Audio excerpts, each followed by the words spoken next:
亲爱的童颜情侣撒糖杨紫连续4年为李显清生日线上贺卡。今天2022年10月19日是艺人李现的生日。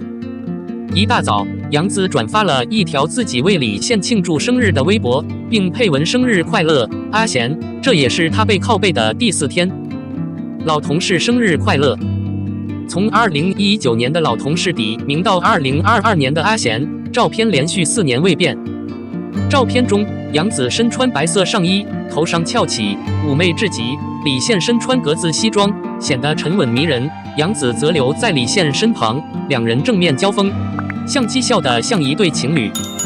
2019年，在电视剧《亲爱的宠儿》中，杨紫饰演娇柔、妩媚、好脾气、意志坚定的童年，李现饰演热血青年韩商言。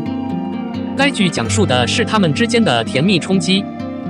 粉丝们热情地称他们为少年情侣，原来他们也是戏外的老朋友。今年简单，杨紫发了校长生日微博，并配文：最好的老同事，幸福的生日，被保护的开朗，我们一起继续逛花街，跑步继续你的幻想。2020年10月19日，2019年微博转发，文字变了，又1年，老同学，生日快乐，继续逛花街。2021年10月19日，2019年的微博还没发，消息也没有那么复杂。老同事，生日快乐！杨紫怎么就转发了？不转发也不转发给李现。长期涉及类似文字，让无数网友不解。从每年的文案中可以看出，小猴子杨紫的目标虽然文案异常的直白，但也异常的认真。但也可能是因为2019年是特殊的1年，因为此次合作《亲爱的》比较有辨识度，很明显他们是学校的同事，毕业后很少联系，这也是这个节目的结果。这是一个有趣的队列关系，没有兴趣，没有糊涂的人的心，而且常常是异常纯洁的。每个人都意识到，在媒体中拥有真正纯正的友谊，无疑是具有挑战性的。这很简单，而且还有一次曝光的机会。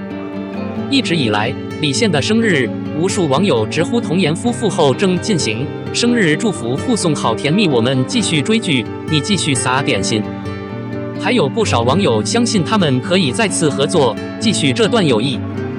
还有很多网友表示不服，我们就当场结婚，偷偷告诉大家我同意这桩婚事。杨紫丽却把彼此当成兄妹，很像陈坤和周迅，我相信大家会审慎对待。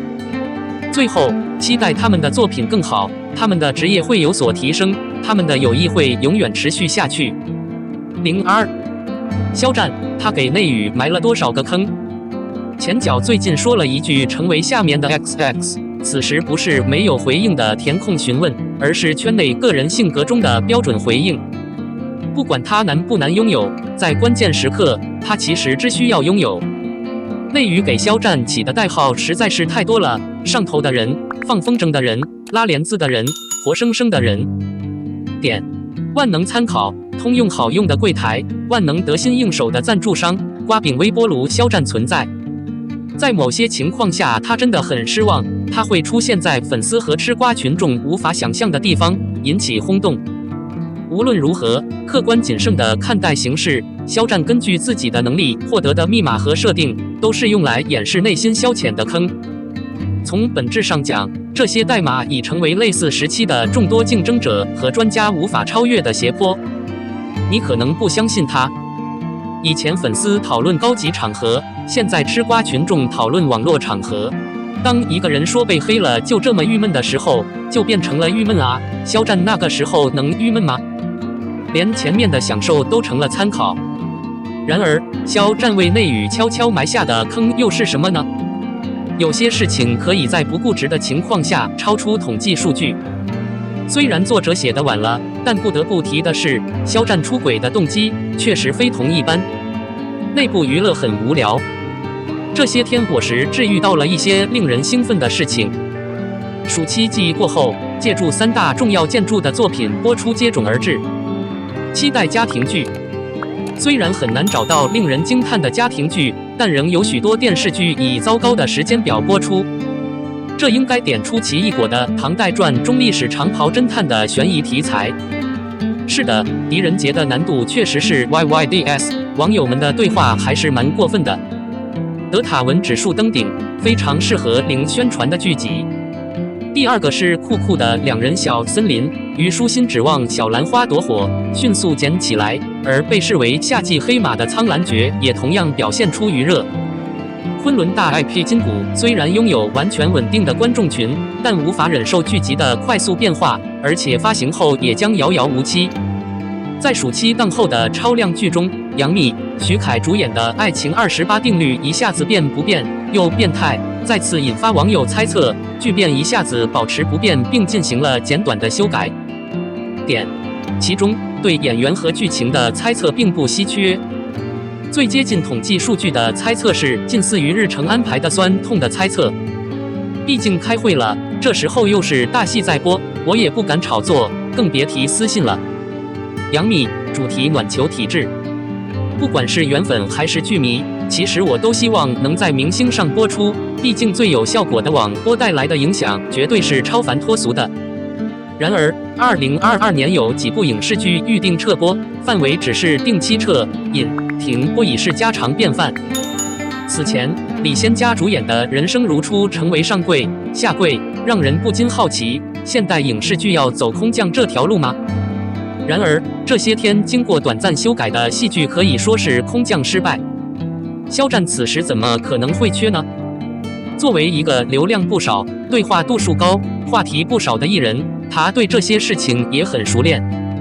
主演的剧集请多多关照你的余生，也是时隔21年不断修改。收尾的不同之处在于，12个月后的3月1日2日定档湖南卫视播出时间，播出16天轻松收官，播出效果也非常好。无论是肖战还是请多指教，都成为了撤退文件的伏笔，也成为了他们最大的希望。改编剧，当然我也希望它与前者非常相似，并且可以轻松播放。放置文档和转换文档的情况相同，但是借助网友对因素的描述非常特殊。作为一个专业蹭肖战的广告号，我记得他是借助人类故意引渡报道作为演员问题发酵的，攻击肖战。即便肖战主演的画作早在此之前就登陆央视并播出了《斗罗大陆》，但也无法引渡那些令人担忧的人类。转播报道的帽子可以定位在肖战和爱好者身上。彼岸就像烟雾，所以我可能不再重复。但是那些修改过的剧对肖战来说是有用的。果然，最有效的时间可以修复真相，最有效的时间可以让被带走的人认识到这样做的深意。然而，这只是当时破坏人类的一种方式。现在，面对随着画作不断的修改，网友们也随之认识到，选戏或撤戏绝不是在演员的掌控之下，除非是演员发生了一流的糟糕且不可逆转的翻车事件。在任何其他情况下，选戏和撤戏，整体环境和感人的独特长度都无法控制。而肖战、杨紫主演的《余生》就是为湖南卫视的自制剧做客。最后，笔者还认为，肖战和余生现在不会再出现在那些文件上，未来还会有更多。但如果我真的追根究底，动机也不过是少数而已。对演员该怎么办，我实质有我个人的意见。但不得不提的是，如果能忍受时间的消耗，发烧友的耐心，网友的高标准审视，又有多少人能弥补这个坑呢？肖战为内娱埋下的坑还没完，还有什么篇章？